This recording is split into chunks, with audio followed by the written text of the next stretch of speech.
एकनाथ महाराजांच्या घरी जेवले खरे पितृ। एकदा संत एकनाथ महाराजांच्या घरी पितृपक्षाचं भोजन होतं।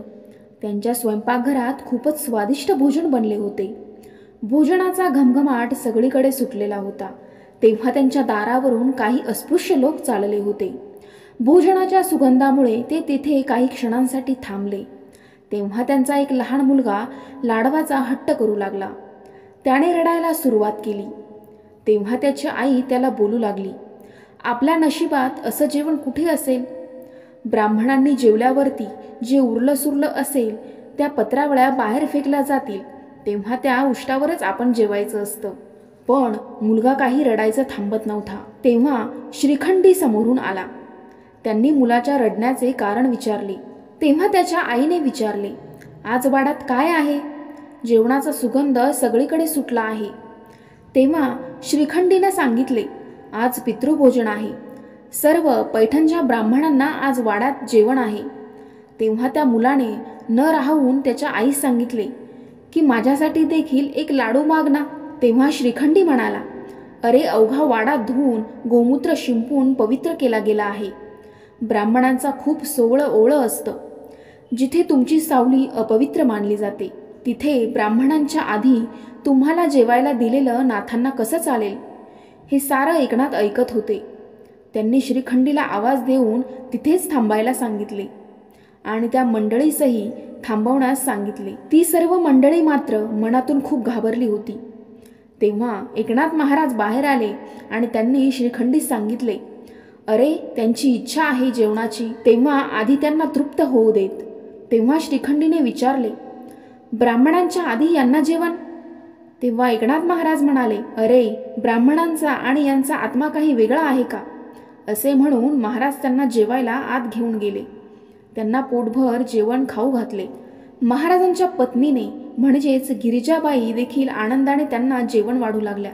त्यानंतर पूर्ण सोवळ्याने त्यांनी दुसरे जेवण तयार केले। अजून 10 वाजले होते, पण थोड्याच वेळात संपूर्ण गावामध्ये ही बातमी पसरली की ब्राह्मणांसाठी जे जेवण बनवले गेले होते ते अस्पृश्यांना खाऊ घातले गेले आणि गिरिजाबाई ह्या पुन्हा जेवण बनवत आहे। सर्वजण आपापल्या पद्धतीने विचार करू लागले। काही ब्राह्मणांनी लोकांना भडकवले, एकनाथांनी जे केले तो ब्राह्मणांचा अपमान आहे। ब्राह्मणांसाठी बनवले गेलेले जेवण असे कसे अस्पृश्यांना खाऊ घातले जाऊ शकते? आणि तेही ब्राह्मणांच्या भोजना अगोदर। आपल्यासाठी आता जेवण बनत आहे म्हणजे आपण त्यांनी जेवल्यानंतर जेवण करायचे, हे योग्य नाही। आपण ह्या अपमानाचा बदला घेतलाच पाहिजे। लगेच तात्काळ सर्व ब्राह्मणांचे मंडळ बोलावले गेले। पूर्ण गाव एका बाजूला झाला। एकनाथांच्या घरी कोणीही पितृ भोजनासाठी जेवायला जायचे नाही असे ठरले। त्यांनी ठरवले की आपण त्यांच्याकडे जेवायला गेलो नाही तर त्यांचे पितृ नाराज होतील। आधी मग एकनाथांना ब्राह्मणांचे महत्त्व कळेल। त्यांनी एकनाथ महाराजांच्या दाराबाहेर काही ब्राह्मण उभे केले की जेणेकरून कुणी एकनाथांच्या घरी भोजनासाठी जाता कामा नये। इकडे गिरिजाबाईने जेवण बनवले।